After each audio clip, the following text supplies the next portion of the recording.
Hello there. Just like the Borg in Star Trek, the EU will never stop trying to control and assimilate the UK.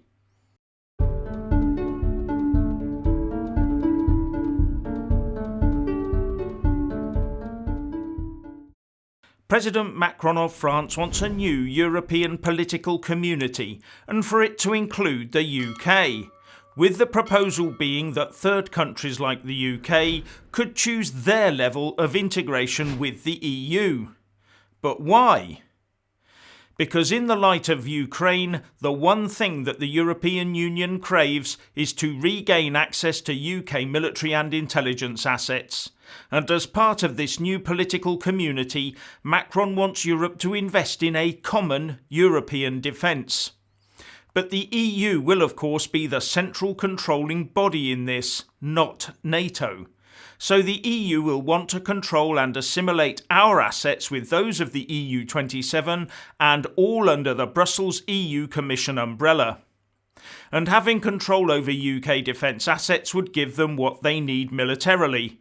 Because despite what anyone says, the UK is still a major part of Five Eyes, has just recommitted fully to the nuclear deterrent, and in global terms, although being shortchanged by successive governments in significant areas, has a formidable army, navy and air force. And the AUKUS nuclear submarine deal also shows we are still close to the US administration. It would also give the EU full de facto control over UK foreign policy. Defence and foreign policy do go hand in hand, meaning the UK would once again not be a sovereign nation. Now Macron is facing significant headwinds from many other EU member states in this big proposal of his. They fear being left behind. But this will not deter the EU from trying to gobble up the UK. And they will be helped by the Labour Party in this when it gets back into power. Already we've had the Shadow Defence Secretary John Healey recently saying it was a mistake to take defence and security off the Brexit table. As I see it, Healey wants us to be small-minded and concentrate our defence efforts in Europe and basically forget the rest of the world. You know, like the threat China poses. And according to iNews, Labour has been testing the water with Germany to see if they can shoehorn the UK back under EU control somehow. And the report quotes Healey as saying, "From the discussions that David Lammy and I have had, there is an appetite from other countries to see defence and security as an area where Britain has a great deal to contribute and a good deal to gain." Not sure what we'd gain from this other than an increased drain on the UK public purse. Now back in February, the EU put forward a plan to have the UK head up a new European Security Council. And you know how some UK politicians and civil servants would jump at that one. And this, we're told, is all about olive branches and ending Brexit bitterness. But in reality, it's all about starting the process of getting the UK back into the EU fold in some form or another. And defence, with all its EU procurement rules and possible reliance on EU military satellite navigation systems, etc., would be a great place to start from. And then there's the EU Military Permanent Structured Cooperation, PESCO.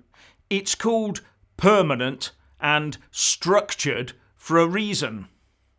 With any initial opt-outs we might negotiate being whittled away over time by pro-EU politicians and officials.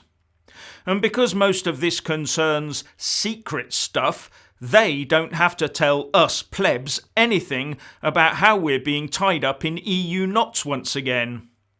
And the Telegraph said at the time, proposals for a European Security Council are being drawn up by Germany, the Netherlands and Poland in order to bring Britain back into the fold of major foreign policy discussions outside the confines of the European Union.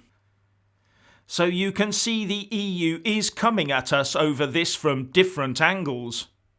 But EU 27 nations can't have major foreign policy discussions outside the confines of the EU, because anything Germany, the Netherlands and Poland want agreed would need the Brussels rubber stamp of approval, and the EU Commission will insist on being involved at every step of the way. Now, there are many people who think the UK should not be involved in any war or conflict that does not pose an immediate and direct threat to the UK. But joining at the hip with the EU on defence would ensure that, in the end, the UK got involved whenever the EU Commission snapped its fingers, whether or not the UK was at risk itself.